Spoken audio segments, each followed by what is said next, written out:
All right, everybody, welcome back. There is no scheduled break between the first and second panel this morning, so we're going to move on. Those of you in the break room, please come back. So our next panel is the demand for better lawyering, and our discussion leader is Mr. James Austin, Kansas City, Missouri. James.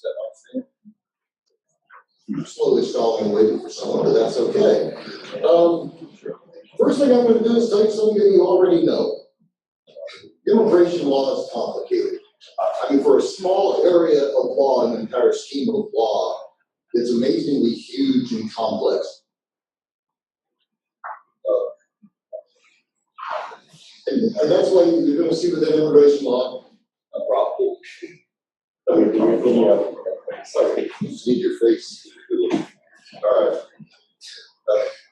There's a lot of specialized areas in immigration law, and there's no end to the knowledge you can get. If you pick any area of immigration law, there's no bottom to that well. You can learn and learn and learn. And the longer that you practice immigration law, the more you realize how little you really know about it. It's a great field to be in because it's very intellectually challenging.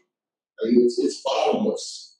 The problem with practicing immigration law, one of the big problems is that we get bogged down in the process.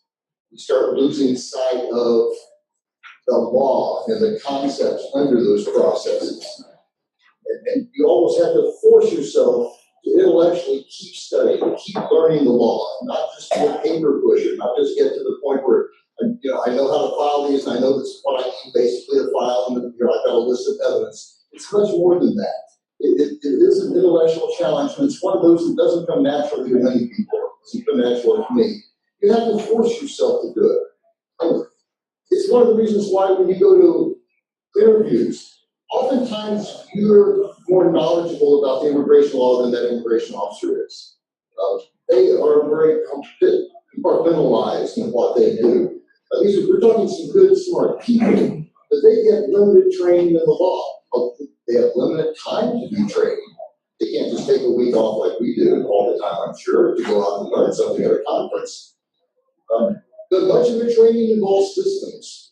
It involves their process, personnel issues, how to operate their different systems, what checks to do, not substantive law. So you'll see it many times in interviews, and probably many of you have, that you think you have a fairly routine case, with maybe a little twist, and you're having to try to very diplomatically and politely change or explain that law to the officer. So there's no better understanding. And if you're a regular at the local office, some of the officers will actually ask you questions, to see how this works. They're going to verify later, but they like to understand right then. Now, this is also another sort of ethics panel, and I'm not going to sit here and read the ethical rules to you. But in almost every state, the number one rule is competency. And you know essentially what competency is, being competent. Legal knowledge and skill, keep up with changes in the law and changes in the practice. That's competence according to the rules. Well, we're all competent. It's a very low standard under the rules. But with immigration law and the way it changes quickly and the depth of knowledge that's required, one of the most difficult things to do is to stay competent. Because if you just are static and don't keep learning, the law's going to pass you by. So is the process. We spend enough of our time dealing with the process, probably 50, 60, 70% of the time. We're more worried about trying to figure out where to file something because it changed last week. It's hard to keep up, but you've got to also keep sharp. You've got to keep mentally sharp and understanding the laws. And frankly speaking, and you all know this, there are levels of attorney competence in this, especially in the immigration field. I mean, you'll see some that are strictly process. They're pushing papers. There's some that are more esoteric, more intellectual at it. It's not enough to be competent. We want to be good. And if you want to be a good immigration lawyer, you've got to push yourself. We have to strive to be better. That's getting beyond just mainly competent. Now, I've got a wonderful group here There's names swear on the board, but they're in front of you. I'm going to introduce Andy Wood, Nikki Dryden, and Lisa Hall. Yeah. That's for the visually impaired. You can't read the names in front of them. They're going to tell you how to stay confident and how to go beyond just being confident, but how to be a better lawyer, how to strive to be a better lawyer. So first thing is we're going to talk about is how to be confident, how to stay confident. I mean, what resources do you use? What do you do just to keep current in this changing field? Whoever wants to start here. Well, I'll start by saying that when we were preparing for this, I found this neat little thing that on Ayla you can actually curate your interests that will then come to you in your email. So not the Ayla, the other email update you get of all the changes with about 25. You can actually curate what comes to you. And I did not know that until we were preparing for this. So I always read the 25, but now I'm reading ones that although I'm very interested in asylum, it's not part of my practice anymore, and so I've sadly taken that out of my list.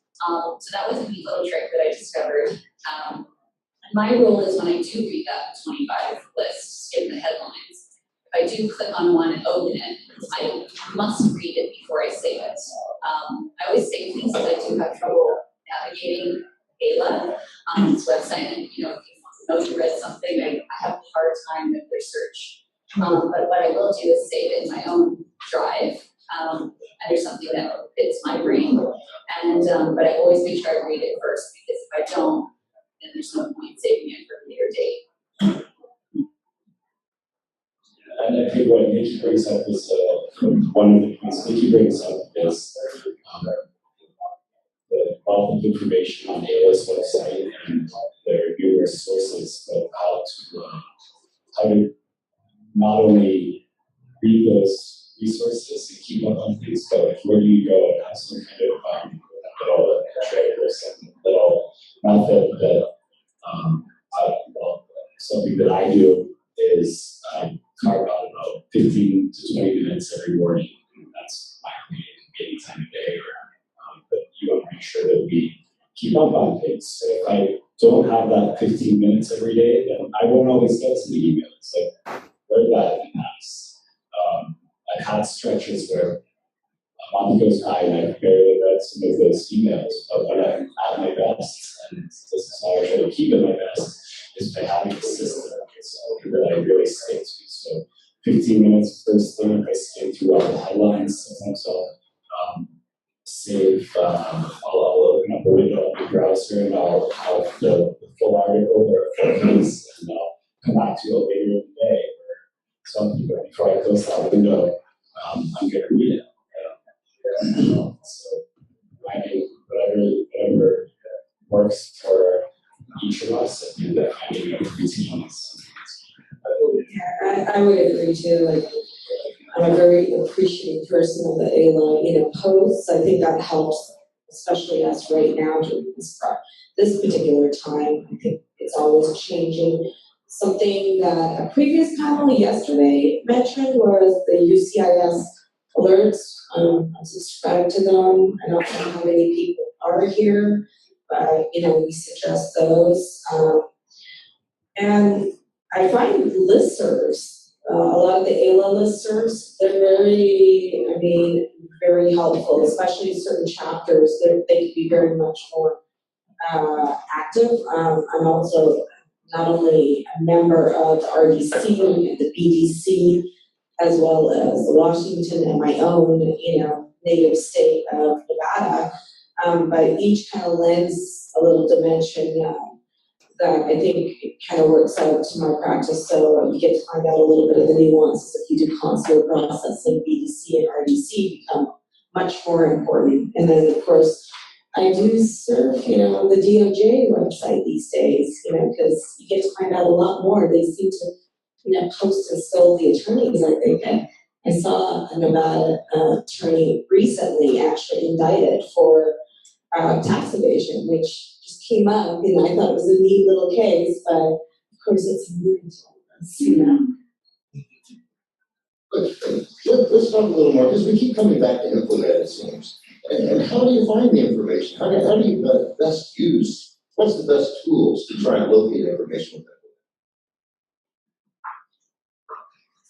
I have a hard time, like I said, navigating it. So if I haven't saved it in my own system, I do find it difficult to use it as a primary research tool. So I actually sort every case. So I have my reactive research, so I have my proactive, which is what we all talked about, and then there's the reactive. The case comes in.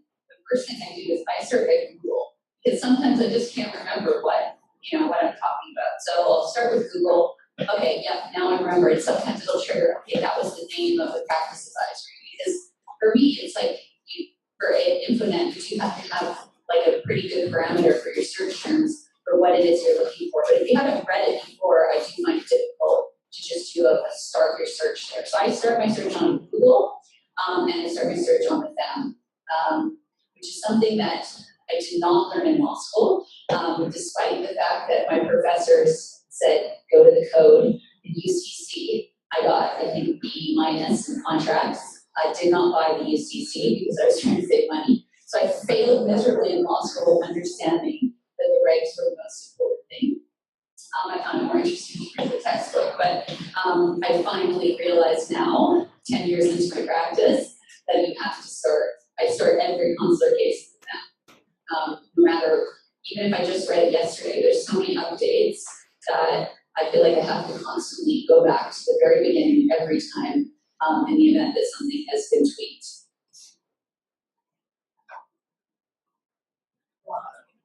I'll do the shameless plug in for, the CURS ban that's gonna come out. I mean, I think many of us, do refer to that, and I always think that's kind of a nice little overview, kind of an outline, and then, start digging into the problem a little bit more. So, that's something that we use quite a bit as well, and going back to the regs, because I think we kind of drift away, we think we know it all eventually. So I just want to add also, I think one thing I have to acknowledge is there's no simple solution. I haven't found a simple solution. It takes time, and it's going to continue to take time, and effort to stay current on things. So a couple of things in the consular context. What do we have to stay current in the consular context? One of the things preparing for this panel that we've discussed is try to make each other's brains for little tips, for little things that help us be more efficient and more up to date. So in the consular context, like he said, the ban, that's there have been a number of changes in the ban, of course, and they keep unrolling, and we see those on AOL and InfoNet. We see those as they come out, but we've got to keep up to date on and the reciprocity schedule changes. That's something that we try to maintain awareness of. So one thing that we do with all of our consular cases, most of my consular work is in the family-based context. And one of the things we do with all our consular cases is we have the front flap of the file, we have a chart of the meeting, and we have the pre-NBC filing for pre-interview. We have columns in the box to check off for someone to sign off on what date, like put the date in the box of when did you check the reciprocity schedule and make sure that the birth certificate is up to par. When did you check for each of the civil documents and check off that? And then once we get to the interview, is there a change on the police certificate? Is there a change on any of the requirements that we have to have for the cases supposed to interview?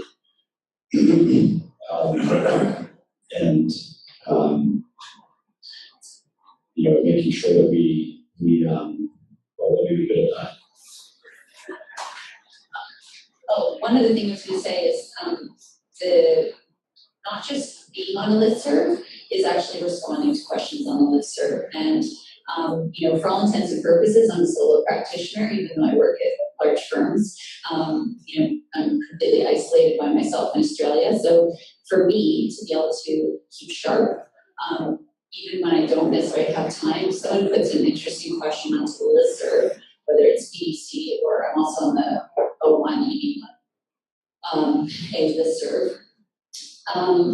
see if I can figure out the answer. Because I think it keeps us sharp, even if I have to do research for the person, which sometimes makes me a bit crazy if I can't find the answer quickly. But I think it's really important. And I also just became an ALA mentor, and I'm looking forward to be able to like really test myself, because it's one thing just to read passively the correspondence on the listserv. It's another thing to have to provide an answer that has legal backup to it. So it's not just about being on these things, it's being actually actively engaged with them in your chapter and your listserv, so that you're actually quizzing yourself, thinking through the solutions where it's appropriate to your expertise, and then getting the different answers, because I think that's one of the best parts, is really having a group of colleagues around you who you trust. A lot of us are solo practitioners or already work in small firms, so it's really important to be able to test what you're doing outside of your bubble. And just to add, I mean, in Nevada, I'm actually, many of us are solos in ALA, and I think that, it's no fun being on the island alone, and I think we have a small group of attorneys that, we're fairly active, and we'll ask one another through group texts and kind of throw out a question or something procedural that's maybe happening, and we all kind of chime in, and I think that's kind of useful, especially if you are just solo out there. It does help. I think that many of us, just get inundated with the word.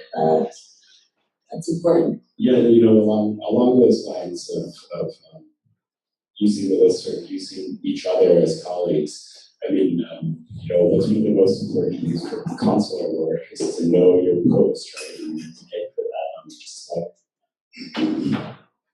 everything we're talking about preparing for a consular interview. We gotta know the post, we gotta know what the lay of the land is in the area. That's one of the things that's great about this chapter, in my opinion, is being able to reach out to someone who's on the ground and a local practitioner who has a number of cases in the same area to make sure that we're communicating and keeping current on what is the lay of the land in each post, what are the local processes, are there been any changes on even something like preparing a plan for the biometrics for before a consular interview, and when is that going to happen, and how things vary from post to post. You're all just giving testimony to the old adage, you cannot practice immigration law in a vacuum. You have to have people sit there and bounce questions off of me. And half of the questions are, am I right on this? Because, the things that you think you know, you're not really always sure you know. It's a very tough area of practice. You've got to have people around. You're listening many other ways. I like what maybe you're talking about the listservs as a wonderful way. And it's not just reading the listservs to get information, but analyzing the questions that are asked, checking the legal aspect. There are several national listservs, and if you read them, you see a variety of different things on there. And a lot of times the answers are just plain wrong. And, you have to, of course, limit yourself how often you want to go on and correct someone. But it's amazing how attorneys think they know something, but they really haven't looked at the law. Just because that's how practitioners view it in one area doesn't mean that's what the law is. But yeah, the use of the listservs are wonderful, especially if you analyze what's on the listserv and filter. Always filter.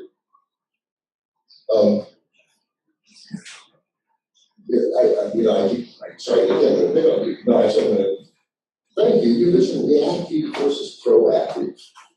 And there is a difference. And especially, and then Andy mentioned the National Visa Center. So proactively, how do you keep current with the processing at the National Visa Center or the laws that are applied when using it? Yeah, so the one thing that in addition to the daily updates from ALA, there's must-have for a consular attorney, there's must-reads, and that's obviously the DOS liaison minutes, and also any liaison minutes that come out from consular posts around the world. I'm fortunate that I get to go to a lot of the ones in Asia, but it's really, you learn a little bit, reading about one in Argentina or whatnot, because I think anytime I can hear from a consular officer, that's proactive research that I need to do just to be able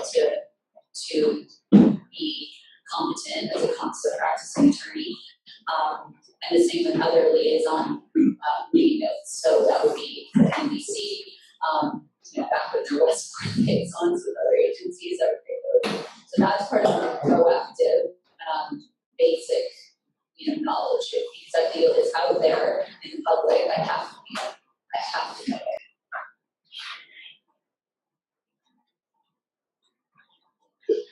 And that's really what a lot of this is about, is how to be proactive, how to learn this stuff before you need it. I mean, and we spend enough of our time trying to figure it out after we already know what it is. But it's always best to know in advance.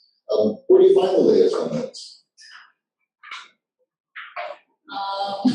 Someone emails them to me, and I save them. I actually print them out because that's one that does take a longer time to read through. And it's usually like my commuter reading. That's just how I do those minutes.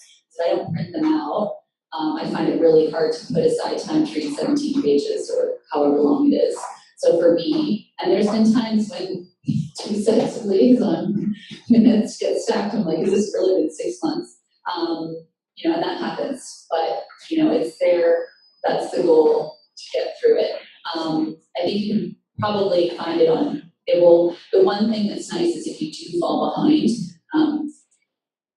there is repetition in the AILA condensed email. So whether it's the AILA 8 or the 25 that you get, there is repetition. So sometimes I miss stuff. I'm like, how did I miss that a month ago? But it happens, and that's why it's great that they repeat stuff. Yeah, and I think do a search on the AILA InfoNet is going to help you find the liaison minutes. That's something that I go to frequently for the liaison minutes. Maybe it takes a little while before it's going to come out, but that's where I find it.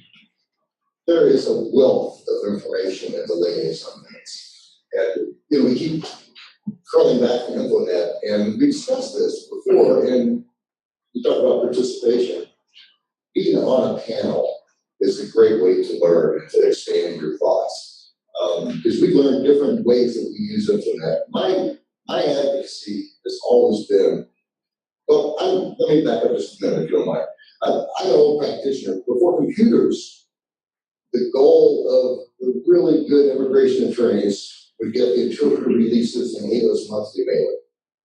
And I remember telling the person that brought me into it, that was my mentor, that my goal was to be able to go through the interpreter releases, which was a weekly publication, and at least understand the basics of what they were talking about in each of the 70 or 80 articles. And he looked at me and he goes, I can't do that yet.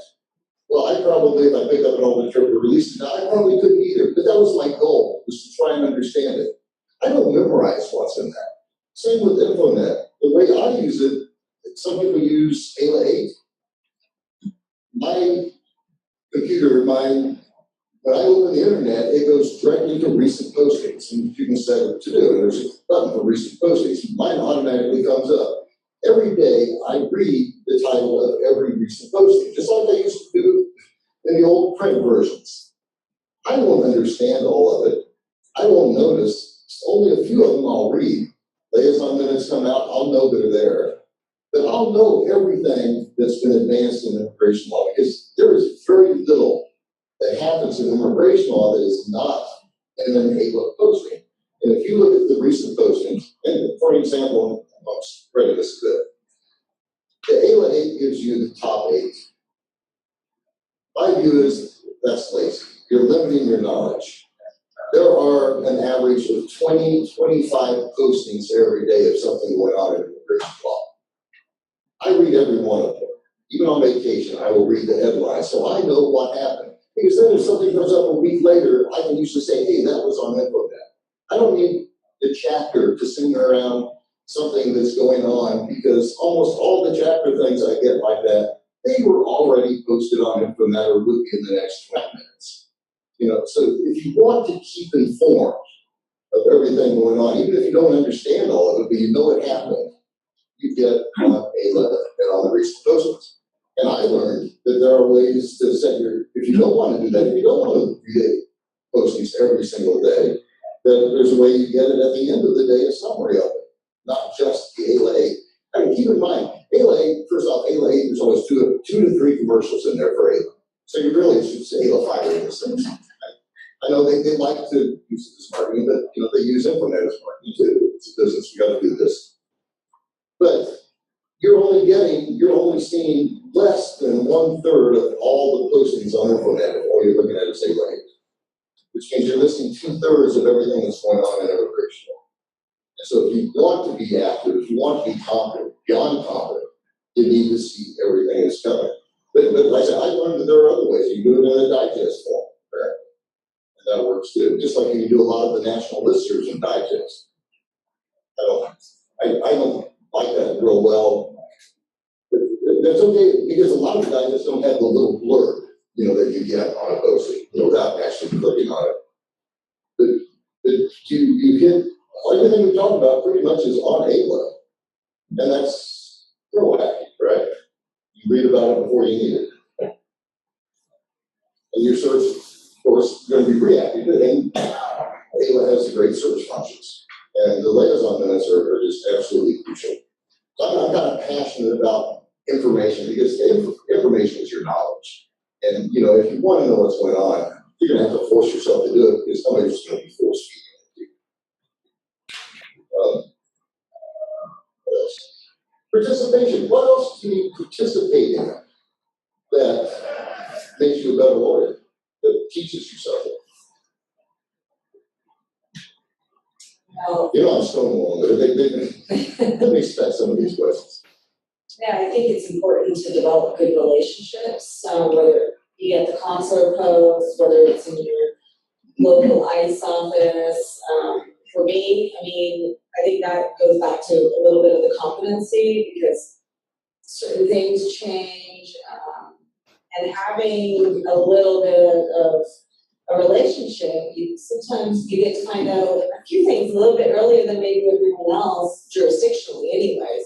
So I find that a little bit helpful. I mean, I'm also a member of the ABA, and I find it a wealth of information, because, I mean, yeah, the government attorneys are at the table as well, and you get a different perspective. So it's a little bit proactive, you know. I mean, do you have anything to add? I mean, I know Andy and I were kind of talking about, you know, some of the relationships that we develop in our agencies, you know, and how they speak to us. And of course, there are a lot of changes in some of those relationships. But one of the relationships that's better than other agencies is in the State Department. Look at the participation we had yesterday from the consular officers. So we've got to listen to that. We've got to take notes. I mean, what did we hear yesterday when some of the consular officers were talking about applicants that come onto their windows for interviews? If someone comes up and is saying, this isn't necessarily new to us, if someone comes up and says, you know, and has asked a question, why do you want to visit the US? Saying, oh, to meet my grandchild, that's not good enough. Like, what kind of work are you doing in the US? Computer stuff, that's not good enough. We've got to be our clients, first of all, we've got to listen to what the officers are saying, listen to what the different government agencies are saying, we try to be in tune with that and learn from them. So, I mean, yesterday, having an experience like yesterday is a great example and a great way to do that. Things are getting tougher, I think, is the reality. We want to keep providing quality service and be competent attorneys, then we need to keep informed. We need to be aware of our current reality. And I think the reality is that we're working in a hostile and quickly evolving environment with our government. Our government's not playing by the same rules that it was before this administration. I mean, look at some of the things that have happened recently. Our president's just recently accused the immigration bar of being unethical because we represent individuals who are applying for asylum. USCIS is considering sanctioning, not sanctioning, but just read something a couple weeks ago about USCIS considering disciplining examiners who are approving too many cases. And this is not the same environment that we were dealing with 2 years ago, and we can't just keep doing business as normal. So we need to constantly keep it informed. We need to be ready to modify our approach accordingly. We need to be ready to prepare our clients in whatever time that takes to get them ready for their immigrant visa interview, bring it back to the consular context, and for those who are ready for an immigrant visa interview or a non-immigrant visa interview. We need to spend time with them. We need to know what the post is like. We need to have cultural competence and awareness. And if I know that my Chinese grandmother that's applying for a B2 visa is going to have a hard time saying more than I'm going to see my grandchild, then maybe that's going to take some hours to get her ready to really explain in more depth what is the purpose of her trip. How do we know that how can we get her ready to actually speak up and say, well, I also have an 80-year-old mother myself who I've got to take care of, and I do that on a daily basis. I've got some things here in my hand in case you'd like to look at them.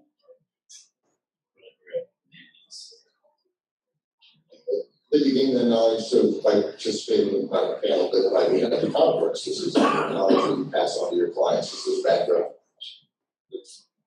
Obviously, you all know that because you're here, unless you just came for the food, which some of us do. Competency, how about incompetence? Are there areas that you know that you're not confident in? This is a big field of law. Are there certain areas that you don't practice law? Well, I was competent in perm H-1B 4 years ago before I left the United States.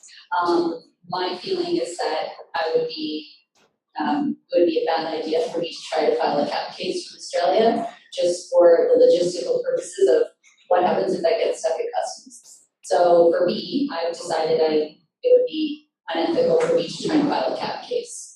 So, that's certainly, and then perm as well. I just felt like I'm going to be shifting gears to consular work, trying to maintain competency in perm. Also, don't really love perm, so it's easy to give it up. But for me, those are two things that right away I can say, you know what, those are best handled by lawyers stateside. And, so that I give me more time to focus on. So maybe just being away 4 years from perm and not keeping update on it, you don't feel comfortable doing it? No, and I think even just having the initial conversation, I mean, I could say, look, last time I filed a perm was 4 years ago, this is the way it worked. But I've also not engaged in educating myself on perm because there's not enough time in the day. So I specifically, it's like when perm stuff comes through, I don't read that many DOL updates. So for me, it's just like I put that in a box, and it's on the shelf. And hopefully I'll never have to put it down. But, I don't think I can have a very cursory conversation with the client about perm and say, like, this is the general process. I can't talk to wait times, et cetera. But, I can still do the analysis and if I needed to. But I'm also fortunate that I have, attorneys that can handle that for me. So you got the concept still. Exactly, yeah. So, but I certainly think it's just, there's only so much time in the day if I want to be the best consular attorney I can be. Why do I need to flood my brain with perm? It's interesting how a lot of immigration lawyers will specialize, and I'm sorry, let me go Nikki just for a minute. By being more specialized, do you think you're better at that than you used to be? That consular work? Yeah. Oh my gosh, yes.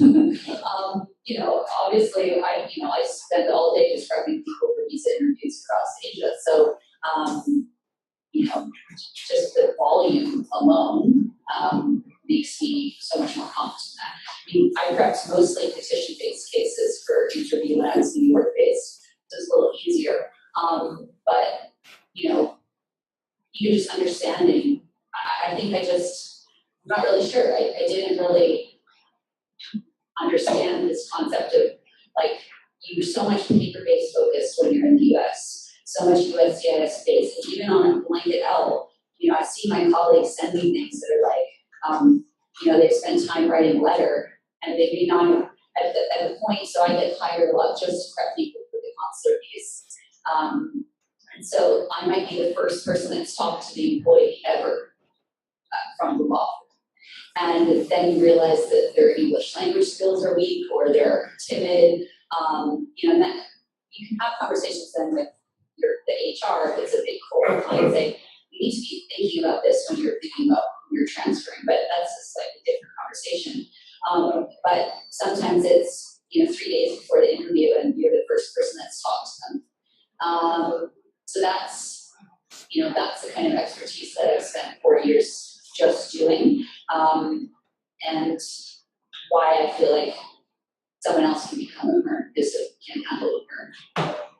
Wait, it's good. Dee, tell us where you're incompetent. Probably everywhere. Some days it feels that way. Some days it does feel like that.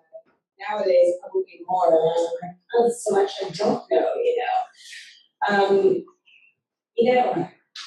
right now in Vegas, I mean, in our jurisdiction, I think removal has gone up.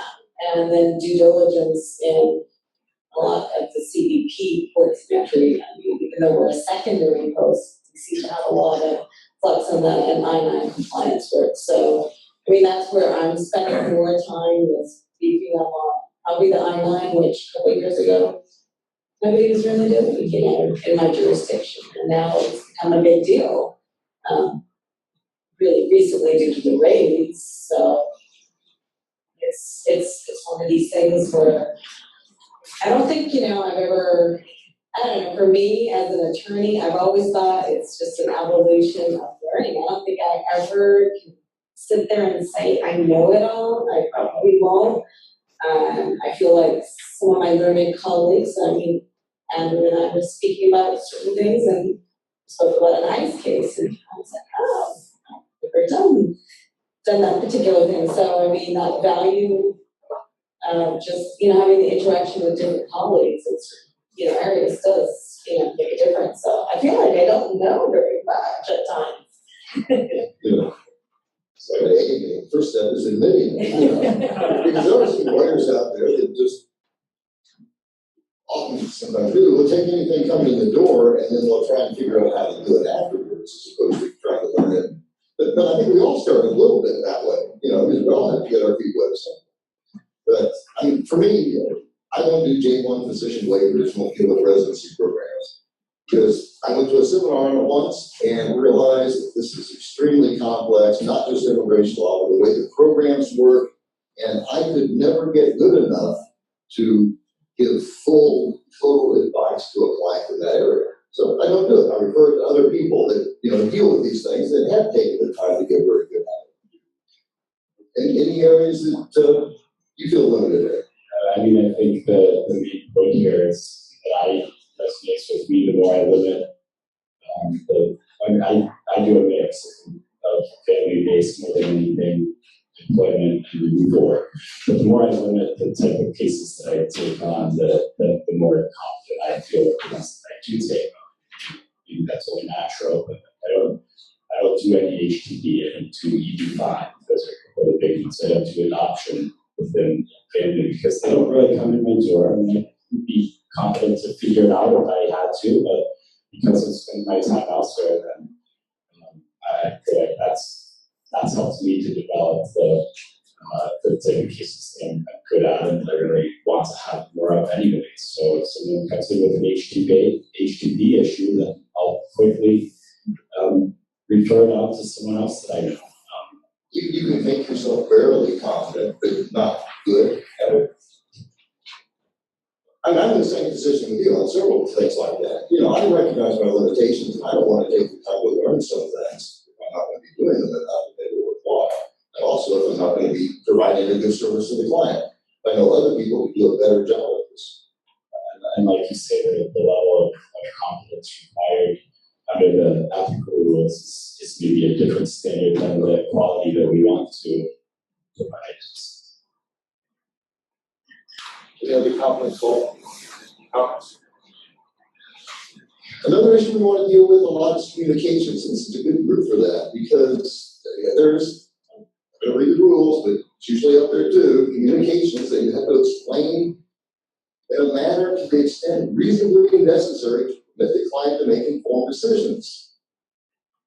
You have to reasonably be able to consult the client. How do you do this if you don't speak the same language as the client? How do you deal with interpreters and the quality of interpreters that you have to use? that's your area. Well, yeah, in Las Vegas, I mean, nobody comes to me for my language skills in Spanish, unfortunately. I wish I did speak it, but, I mean, we use an interpreter, and she's our assistant. And, I mean, we look for interpreters that have quite a bit of legal terminology, because that's a little bit different than just the colloquial portion of it. And so if they can't explain legal concepts, then it's a problem. I also have a PI that was legally trained in Mexico, and so I do kind of usually pair her up and kind of do like a dry run to see if they can understand one another and kind of communicate the concepts. Because for me, I mean, if they can't, the interpreter can't communicate, then pretty much the concept is the best. What about the other languages? When you're dealing with people who don't have office staff? I use court certified translators, so we'll ask, we'll schedule them into the office. Usually our client is willing to pay for that, not that. Some of your clients bring in their own interpreter. Well, yes, they obviously need a family member to be cheap, I guess, but I use it more as an informational if they want to. I don't really think it's probative, and then I kind of just, I don't even charge in that instance, really. I kind of give them about 15 minutes and say, you know what, I would prefer if we had our own interpreter. And I also feel like when you have a family member or a friend, you're going to be kind of limited in what you're going to say to your attorney, maybe out of embarrassment, or you don't want to really fully get into your situation. And that could be even in the English setting, if you just spoke English. So we usually try to keep, that third party out eventually, so that they're not a part of that attorney-client privilege. So Nikki grabbed the mic. I want to know what kind of back restrictions they have with dialects. Yeah, that's hard. I can really understand some of my offers, but no, for me, where this comes up is often in my family-based cases. So U.S. citizen spouse sponsoring a foreigner, and I do a lot of direct consular filing, green card cases. So the U.S. citizen spouse, probably sometimes man, sometimes woman, so it's probably 50-50. But their partner often is the first generation, has immigrated to Australia, so from Asia. So often they'll sort of say, we'll start by making sure the first is in person if we can, or over video, because I find people with English as a second language really want to be there in person, because they're also taking all those other cues that are part of communication. It's not just about the language, it's about body language and all the other things that go into talking to somebody. And so trying to do video conference or in-person consultation first. But where I have real problems, often the U.S. citizen is driving the petition. And you're kind of isolated. And in the direct consular filing, the first step is very much about the person's, usually it's urgent job offer. You're focusing on getting the next section to the rules so you can actually file the I-130 in the consulate. So it's very driven by the U.S. citizen, because you need your blank letter, you need all the stuff from them. And all of a sudden you're flipping, you're like, oh my gosh, I'm a month into this case. I haven't really had a conversation about the IV processing that's about to happen with the spouse. And then you realize, that the person has language issues. So it's hard, because I often have the first consultation with the U.S. citizen and they're driving it. And then you have to sort of stop and go, have you really connected with the spouse beneficiary here? And that's where I find myself, I need to do better on that, bringing in the spouse earlier, even though they're not part of the first step. You always talk to the spouse in every case. Moving forward, yes. I mean, at some point I talk to them, but it's sometimes oh, this is it late. I wish I had engaged with them from the very beginning, but like I said, it's hard when the U.S. citizen is driving it at the very outset, and you need them because it's always so urgent. You need to get that company support letter to start initiating the direct consular filing process. So you're so focused on getting that first little bit from the company and from the U.S. citizen. And then you turn to the I-130, you do it in stages, and then you're like, oh, I-130, now I have to start thinking about the relationship. I mean, you talk about it in the beginning, but Yeah, so sometimes I feel like it's too late, so I need to do a better job bringing in the spouse at the very beginning as well. Yeah, sometimes when you actually see them, you realize there's other issues you're gonna have to discuss with them. Yes.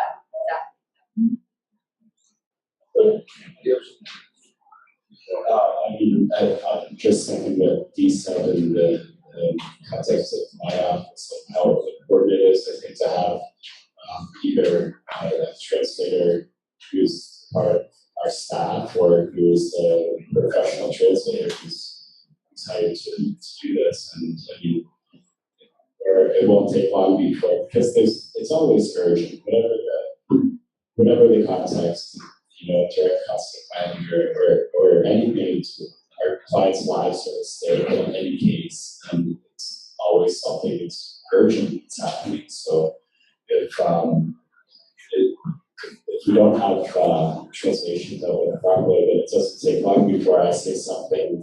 I say 3 words, and then the family member translating might translate that, and a minute and a half later they're still talking. So they're not saying the same thing, right? But I don't know what they're saying, and that's a problem. In my office, the main second language is Spanish, and we only use our own staff to interpret. They'll have family members with them that want to, but even if they're just barely, you use a special vocabulary. And of course, and there's some staff members who don't let interpret because we don't think they're good enough. And then there's only some that we will take to asylum interview or to an immigration office because we want the best quality there is to people that understand what we're talking about. Recently, actually, and this was in a litigation matter before immigration court, we had a Title III, Title IV case, and we had to kind of educate the judge. And I hadn't dealt with a particular case in that, so we had to kind of research what was a reasonable accommodation. And we ended up kind of sticking it to the judge and letting him know that he violated Title III and Title IV, communications in the courtroom, and we went on that and got a bond redetermination in that particular case. It was kind of something that we learned very quickly, and even judges make those mistakes. So I guess it's important to be competent in, I guess, in trying to get the right people in and the right testimony, even for consular processing or in a setting like in litigation for us. So what do you do if somebody brings in their own interpreter or using a service? But more often they bring in an interpreter, language your staff isn't good at. And during the initial consultation, you do not believe that the actual client is getting what you're saying. That they're not telling him the correct information. A blank look on his face, they're not, takes 5 times as long or a quarter longer, wait till you have 10 sentences before they interpret. What do you do when you take that, when you set up a case, you give a contract to that client, even though he doesn't, you don't think he understands what you're talking about? Did you meet your communication requirement? You just ask to, do another consult at a later time or something, make an excuse basically at that point and say, we've had an emergency, we're gonna have to reschedule, and try to get, an interpreter in that we can trust. Yeah, so my issue is less about language and more about either my cultural competency, or more recently I've had a couple of mental capacity issues. So I do a lot of renunciation. With the client? Yeah, so I've had 2 renunciation cases where the applicant was a child of a U.S. citizen born in Australia with present severe disabilities. The first one, we realized right away that person was not going to have the mental intent to be able to renounce U.S. citizenship. The second one, I'm in the process of the case, so the mother and father have come in, we've talked through the process, and I'm going to meet the daughter before we can move ahead, because for me, obviously, it's a huge thing to be able to have that conversation with her. She's in her 20s, but just to figure out, does she have the mental capacity to be able to renounce U.S. citizenship? Very specific intent required. So that's a very interesting thing that I'm dealing with, and I've been very clear with the mom, who is the one who's engaged me, that I may not be able to go forward. We pay for the consultation. We're going to pay for another consultation that would just be for me to, interview the daughter to determine whether, make my judgment, and then she'll hire me for pronunciation after that step, if I believe that we can go for it. So it's like really important to be able to manage those steps so that I can stop at any time if I don't feel that we can go ahead with whatever it is that I'm going to be hired for. And then on the cultural competency side, it's more about prepping my clients for the US interview. And so one of the things I do, I refer to the movie Brooklyn, which I know is based on a book of a famous author. But my favorite scene in the movie is when they're on the boat getting ready to go to Ellis Island.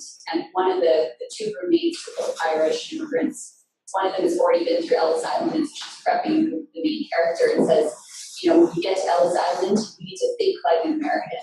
And that really resonates with my clients. So even if we do a lot of preparation about, no time to be humble, this is your opportunity. I planted the question with the consular officer yesterday, and I was very happy to hear the response, which was, this is your elevator pitch, your 5-minute interview. I call it some speed dating, whatever you want to describe it to the client. But sometimes if I feel like at the end of the prep call, the client is still not understanding that you have to think like an American when you get to the consulate, and I feel like I haven't been able to break through that cultural barrier, I will have a second prep call. So sometimes you make money and sometimes you don't, but at the end of the day, the most important thing is getting your client visa approved. So I'll do whatever it takes to make sure I've been able to reach that cultural divide so my client is prepared for those guys that were up here yesterday.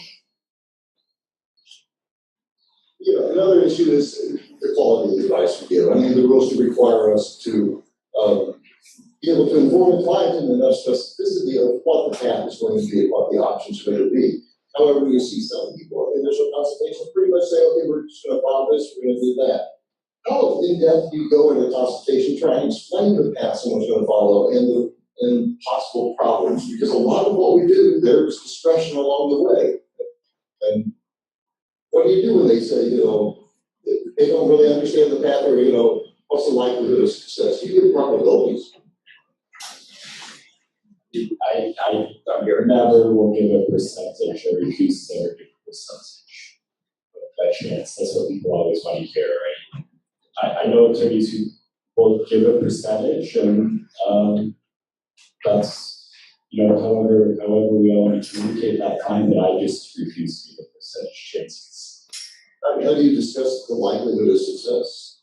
And most of the people that ask me for anything, they want to know, what's your win rate? What's your success rate? And I have to explain, well, that's irrelevant because every case is different. It's not a scorekeeping. But I'll tell people if I think they have a strong case. I'll tell people if I think there's a strong likelihood, a good chance of they're going to be able to win the case. And I think something's a long shot, then I'll tell them that too. Statutes that differentiate the systems. How detailed do you get in your initial consultation with explaining the law to someone so they understand the purpose of the way you pursue? Well, we set aside about an hour for the consult. So we use it as two-pronged, one for information, but two, to actually manage their expectations as well, because I think that if you only give them 15 minutes, I don't really think they can get 10% of the information. Even sometimes out of a 1-hour consult, I think Jim, you and I were talking about, so you maybe get 20-30% of what we've been even discussing at that moment. So for us, I think we try to be as detailed, and also my malpractice insurance actually requires us to engage in a letter of engagement. So we usually try to spell it out in that as well at the same time as they're setting, straight, chance at it, so that they know and they're informed at least. So for me, yes, an hour minimum for consultation. People will call and say, oh, well, someone else is doing 30-minute consults, and I just said, I can't be a good lawyer to you in 30 minutes because I need to hear your story, which takes 30 minutes, and then I need to be able to spend 30 minutes explaining the process and procedure for whatever it is. So for me, that's the minimum. and find myself in one of those like 15-minute conversations. It's so awkward after. I'm like, oh, what do we do now? Because what I usually do to cover the CYA email is to send out an overview of the process and just like if there was any things that made me nervous, and even though it's free information I'm giving away at that point, I just feel like I have to, get it out there so that I'm covering myself. Because I sometimes will find myself in those conversations, they're hard to get out of every now and then. In terms of, so I always follow up mostly with the process overview at the minimum after a consultation. And if I feel like I don't know the answer, I 100% will tell the person in the consultation, I don't know the answer to this, I'm gonna come back to you on it. We started this in 8 o'clock and how to try and be better lawyers and how to more learn the facts before we need to be proactive, as they said, and more knowledgeable. So, wrap this almost done. How do you find time to study? When do you get a moment to study? Do you get a moment to study? I mean, signing up for things like this is a reason to be forced to keep my hands up and to study. Right, getting on the panel forces you to learn every time. Being on a conference and being active in ALA, that's something that's not being active on the list, or something you said. I mean, I don't think I've ever responded, maybe, but I can't think of a time I've ever responded to a listserv where I didn't at least double check and make sure that I'm right about something else. So be active with ALA, and I think that's a really good thing because ALA is volunteers for everything. Be on a committee. You're going to learn a lot. You're going to have to analyze other people's problems. Offer to write regulatory comments. There's a lot of different things that you can use from. You wait. Oh, okay. All right. Any last words on that? Study time, sorry. Okay.